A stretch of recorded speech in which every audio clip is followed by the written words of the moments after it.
All right, Tisbe, tell me about your Black Row Knight deck. So this is the deck that I ran this past weekend for the Carta Magica Regional. I got 6th place. We were just playing it because it was a good meta call. It counters Gabumon, it counters Agumon. It counters, it doesn't really counter security too much, but it does have a good matchup versus security and 3 Musketeers. So overall, it was a good meta call for the weekend. Going into the deck, we'll go with eggs first. Sure. So we'll go with just one Capuriamon. Kind of came in clutch sometimes just because when you have the reboot, the extra K helps, 1K helps. And then Pagumon. This card was really clutch. Easy way to unbrick yourself is just rookie on top of this, swing. You get your you get your black card, and you're good to go. Let's go with the rookies. We were at 13 rookies. 2 Sunarisimon. Didn't really come up for the actual inheritable or the effect on my turn, but I mean, when it does come up, I mean, it's very useful. Mm-hmm. Plus, to be honest, like black rookies, there aren't. Yeah, there's not too many good black rookies. Exactly, there's not too many good. There's not too good black rookies, not too many good black eggs, which sucks. 3 Chumons. Chumon's a must. There was a lot of Gabumons. There was I mean, it helps versus the memory boosters, even though it wasn't allowed, but it helps against the memory boosters. So really useful to have. Next 4 are going to be the Reboot Toy Agumons. Mm-hmm. Very clutch. Allows you to put pressure on your opponent because with this deck, there's a lot of blockers, and not being able to swing kind of sucks because you're just waiting. You're playing the waiting game, but this allows you to be offensive.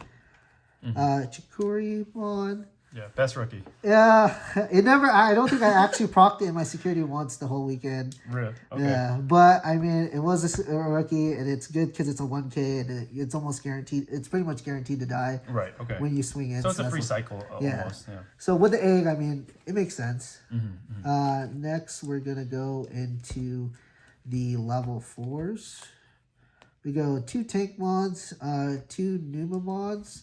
I went with a 2-2 split just because if you do brick, I mean, it doesn't hurt to just hard cast this for 3.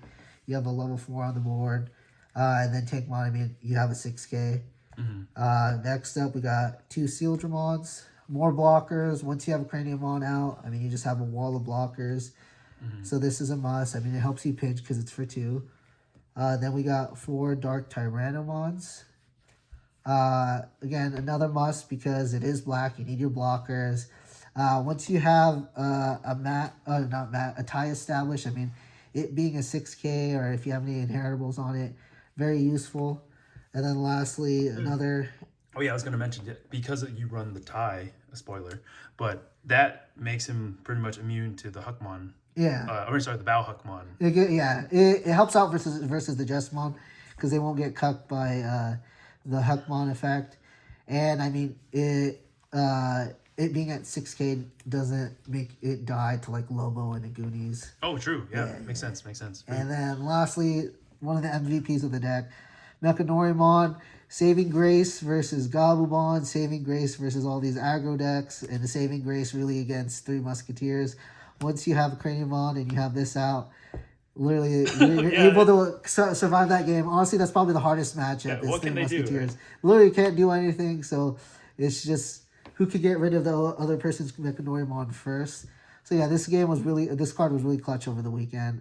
Probably, it's probably the second most valuable player. We'll get to the MVP later on. Okay. Now we'll go with the Ultimates. We went with 1 Mega Dramon. We just needed to make sure we gave a Mega blocker. That way it's protected by Crania, just in case if we wanted it to swing. So we ran one of those. 1 Volcanomon. So this card was really clutch. It allows you to put in a lot of pressure. Nothing like swinging for a 13K Craniumon with security attack +1 when this is in play. So it was really clutch. I mean, with black, it's really slow. This lets it add on a lot of pressure that you need to be able to add. Yeah, makes sense. 2 Warumonzaemons. Very clutch card. It's a Digivolve for 2, so it's really nice to go up the chain really quick. And then if you ever break, you can hard cast it for 5, and it doesn't feel bad right now during this current format. Mm-hmm. This is the real MVP of the deck. Yes, sir.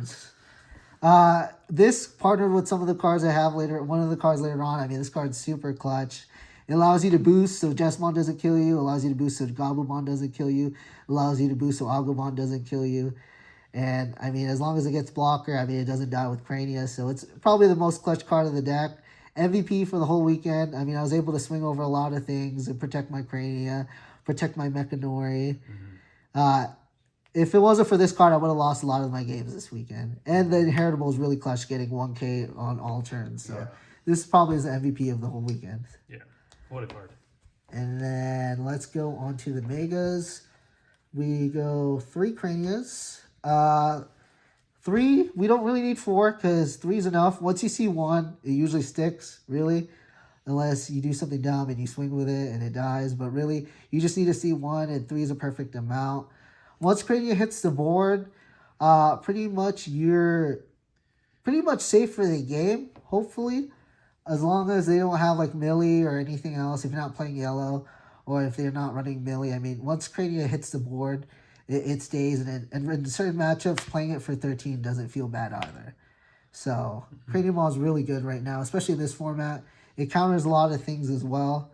Being able to protect all your blockers from being KO'd, that's really clutch with how much removals in the current meta. Yeah, definitely. 2 Alphamons. I never really came up in my security, unfortunately.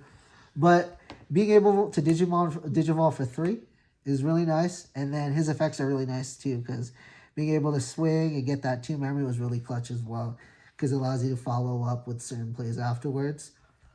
2 Genkus. Honestly, I might try to find room for 3, maybe.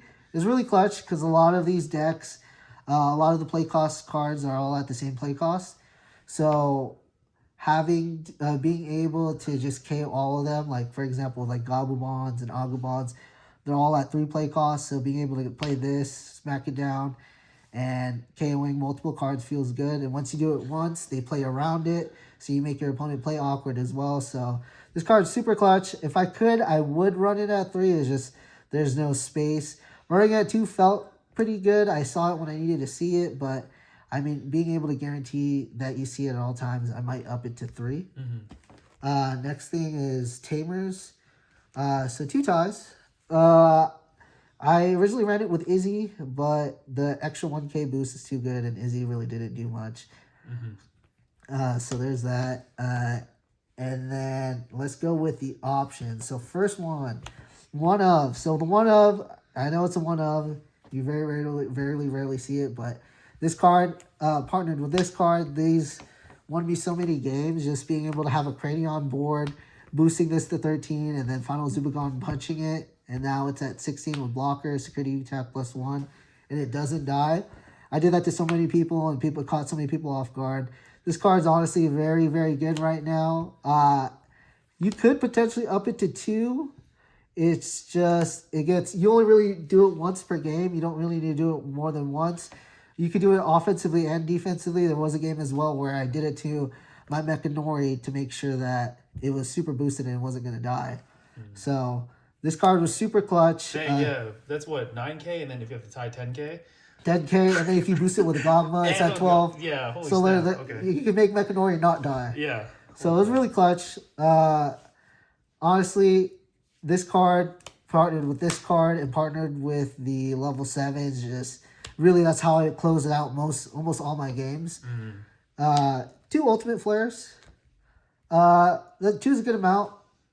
If it was in my security, good. If it was in my hand, if they overextended, that was the only time I really used it. But this card's really good right now. Just too many decks are super reliant on rookies. It counters Gabumon, counters Agumon.